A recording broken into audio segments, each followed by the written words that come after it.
Congress party తరఫున మధు గారిని, మరి బీజేపీ తరఫున రఘునందన్ రావు గారిని, అదేవిధంగా టిఆర్ఎస్ తరఫున వెంకటరామరెడ్డి గారిని, వీళ్ళ ముగ్గురిని కూడా డిక్లేర్ చేయడం జరిగింది. నేను ఇన్ఛార్జ్ గా ఒక్కటే చెప్పదలుచుకున్నాను, ఇది ఒక ప్రత్యేకమైనటువంటి పార్లమెంట్ స్థానము. ఎందుకంటే ఇక్కడ మేము ముఖ్యమంత్రి చంద్రశేఖరరావు గారి నియోజకవర్గం ఉంది. అదే పద్ధతిలో మరి ట్రబుల్ షూటర్ గా పేరు పొందినటువంటి హరీష్ రావు గారి నియోజకవర్గం కూడా ఉంది. మరి ఇది ఒక మాకు సవాలుగా తీసుకొని ఈ మెదక్ను మరి గెలుపు బాటలో తీసుకెళ్లడానికి మా కార్యకర్తలు, నాయకులు, వేదిక మీద ఉన్న పెద్దలందరం కూడా దీన్ని గెలిపించి రేవంత్ రెడ్డి గారికి గిఫ్ట్ గా ఇస్తామని చెప్పి ఈ వేదిక నో క్లాస్ ప్లీజ్, ఇది మన బహిరంగ సభ.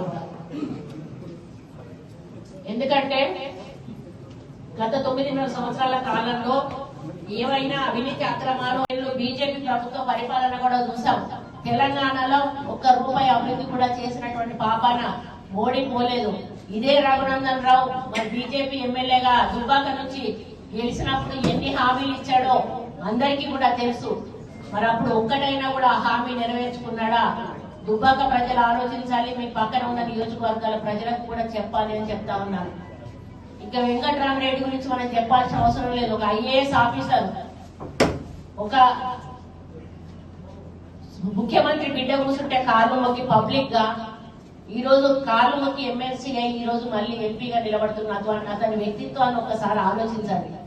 అటువంటి వ్యక్తులను గెలిపిస్తే రేపు వెళ్ళి పొద్దున లేచి వాళ్ళ కాళ్ళు మొక్కే కార్యక్రమం ఉంటుంది, కానీ ప్రజలకు సేవ చేసే కార్యక్రమం ఉండదు అని సందర్భంగా తెలియజేస్తా ఉన్నాను.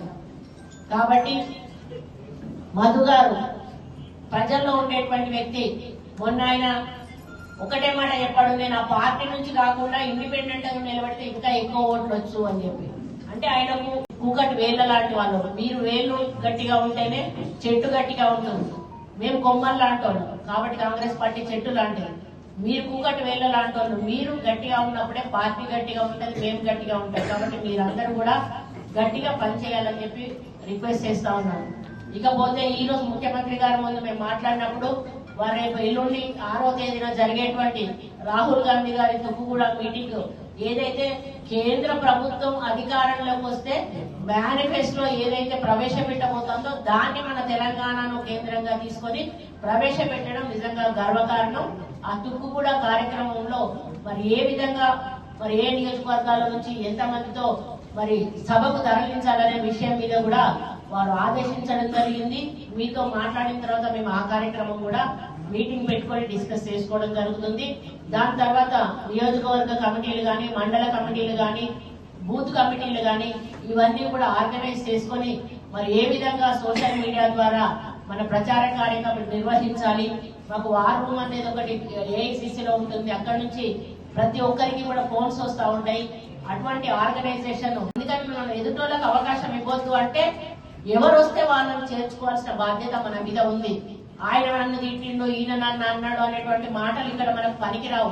ఎక్కడ కూడా రాజకీయాలలో శాశ్వత శత్రువులు, శాశ్వత మిత్రులు అనే వాళ్ళు ఉండరు. కాబట్టి మనం అందరినీ కూడా ఆహ్వానించాలి, మన స్ట్రెంత్ పెంచుకోవాలి, మన ఓటు బాధ్యత మన మీద ఉంది. కాబట్టి రేపు ఎక్కడి నుంచి నాకు కాంప్లైంట్ అయితే దయచేసి రావద్దు. ఏ నియోజకవర్గ ఇన్ఛార్జీలు వాళ్ళు మేనేజ్ చేసుకోవాలి. ఎవరైనా ప్రాబ్లం వస్తే నా వరకు మాత్రం ఎవరు కూడా రాకూడదని చెప్పి సందర్భంగా విజ్ఞప్తి చేస్తా ఉన్నాను.